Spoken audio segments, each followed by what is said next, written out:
ඔයා දවස් 30ක් ඇදුම් මොකුත්ම නැතුව නිදාගත්තොත් ශාරීරිය ඇතුලේ මොන අසිද්ධ වෙයිද? පළවෙනි දවස ටිකක් අමුතුයි වගේ.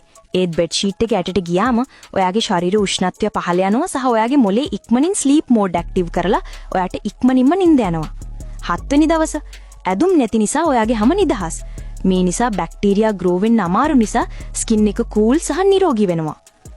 14 වෙනි දවස ගැඹුරු නිින්දක් ලැබෙන නිසා කොටිසෝල් කියලා ස්ට්‍රෙස් හෝමෝන් එක අඩු වෙනවා. ඕවර්හීටින් නැති නිසා ඔයාට උදේට සංසුන් සහ ප්‍රබෝධමත් හැඟීමක් දැනෙනවා. 21 වෙනි දවස ශරීරයේ උණුසුම්ම තබා ගන්න ඕන නිසා ශරීරයේ බ්‍රවුන් ෆැට් නිපදවනවා. මේ බ්‍රවුන් ෆැට් ශක්තිය දහනය කරලා තාපය ජනනය කරනවා. මේ නිසා නිින්දෙදි කැලරි කීපයක් දහනය වෙනවා.